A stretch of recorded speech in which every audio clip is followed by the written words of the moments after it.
Dalam setiap olahraga, tentu ada cerita menarik yang menjadi bumbu kenikmatan untuk kita cintai sebagai fans. Tak terkecuali salah satu olahraga yang paling keras saat ini, yaitu MMA. UFC sebagai promotor MMA terbesar di dunia juga tak ketinggalan memiliki banyak cerita menarik tentang para rosternya. Dan salah satu momen menarik tersebut adalah momen sial yang dialami oleh para fighter UFC. Selamat datang di segmen Extra Time, di mana dalam konten kali ini kita akan membahas beberapa momen sial yang dialami oleh para jagoan UFC. UFC fighter memang tidak diragukan lagi sebagai salah satu spesies yang paling berbahaya dengan kemampuan bertarung mereka. Tapi bukan berarti mereka bisa menang dari kesialan. Latihan keras, bakat luar biasa, tim kepelatihan yang berkualitas tak akan mampu menolong mereka jika keberuntungan memang sedang tidak berpihak padanya. Berikut ini adalah contoh momen sial yang dialami oleh fighter UFC menurut MMA Discourse.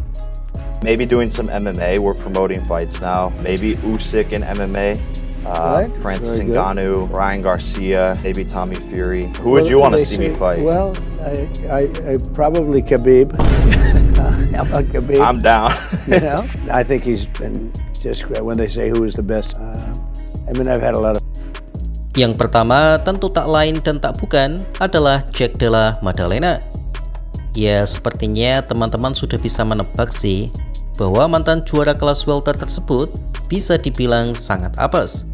Bayangkan saja, JDM benar-benar menempuh jalan panjang untuk meraih sabuk UFC dengan total memenangkan 18 kali kemenangan berturut-turut dan 9 diantaranya adalah menang di UFC. Dalam prosesnya itu, JDM banyak melakoni duel berdarah seperti saat melawan Gilbert Burns, dan puncaknya adalah saat mengalahkan Belal Muhammad, yang mana mereka saling adu jotos selama 5 ronde penuh.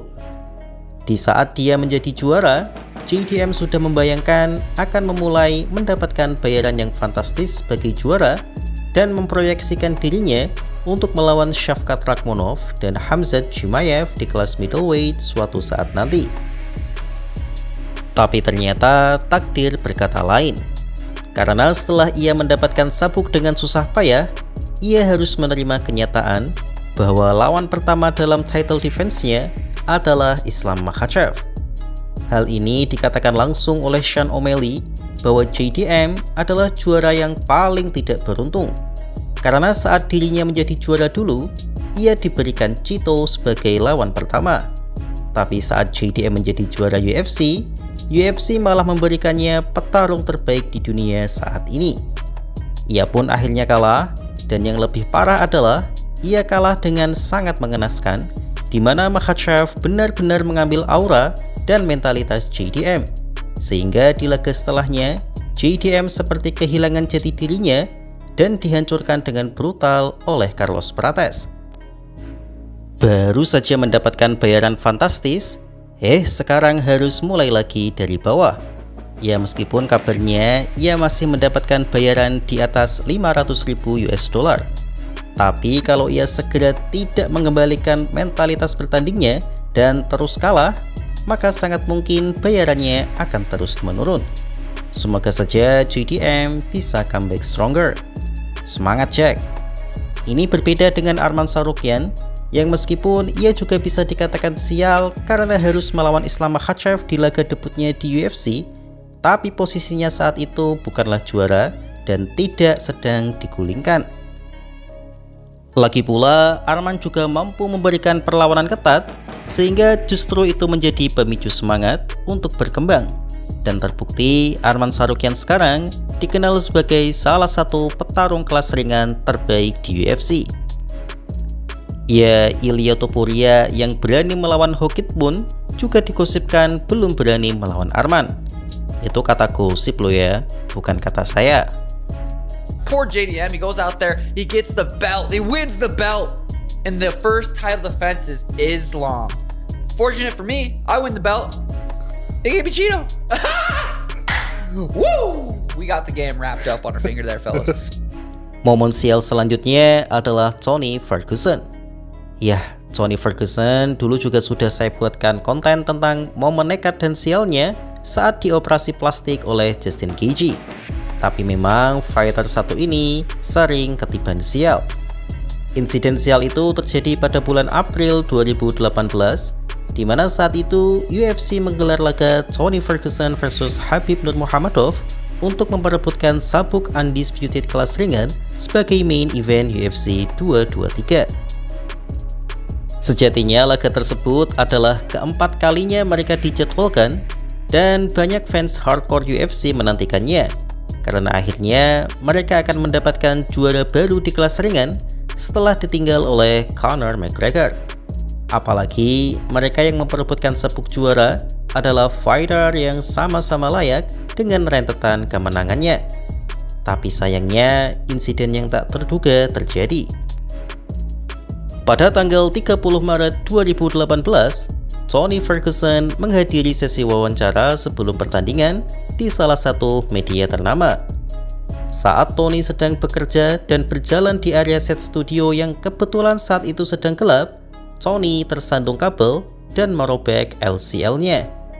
Yaps, kalian tidak salah dengar, El Cucuy yang dikenal monster di masa jayanya ini tersandung kabel studio, dan karena tumpuannya salah saat mendarat, akhirnya ia mengalami cedera parah.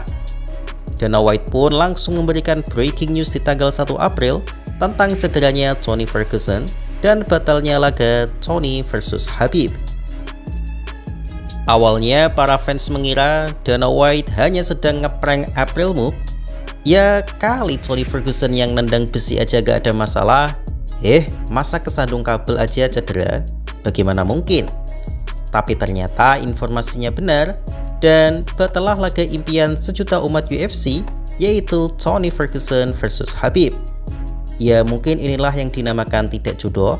Mau dicoba bagaimanapun, ada aja masalahnya yang membuatnya tidak jadi bertemu. Alright, here with UFC President Dana White. It is April 1st, which I'm sure many of you know is April Fool's Day. But I want to preface this interview off. There are no April Fool's jokes here today. This interview is entirely legitimate, correct? Unfortunately, it is, yes.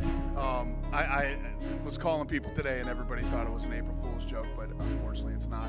Tony Ferguson hurt himself. He tore his LCL. And apparently that's an injury that you don't need surgery on, but he actually tore it off the bone. He's going to need surgery. So Tony Ferguson, who was your interim, is your interim UFC lightweight champion. He was scheduled to face Khabib Nurmagomedov for the real title, UFC 223 in Brooklyn, just a week away. Now Tony is out, so what happens to UFC 223? Terakhir adalah nasib apes Michael Chandler. Yaps, bagi yang belum tahu, tapi saya rasa udah pada tahu sih. Michael Chandler adalah pengisi kepelatihan tim Chandler dalam series UFC The Ultimate Fighter bersama Conor McGregor yang memimpin tim Conor di tahun 2023. Chandler mau menerima tawaran itu karena biasanya pelatih yang memimpin The Ultimate Fighter akan dijadwalkan UFC untuk bertanding. Dan siapa yang gak mau melawan Conor McGregor karena jaminan jutaan dolar berada di depan mata. Tapi sayangnya Conor dilanda cedera dan akhirnya vakum dari UFC selama bertahun-tahun. Chandler yang menunggu Conor selama itu tentu kehabisan waktu karena ia sendiri butuh uang, dan akhirnya Chandler mau melawan Charles Oliveira dan Paddy Pimblett, yang mana dari dua laga itu Chandler banjir darah karena kalah.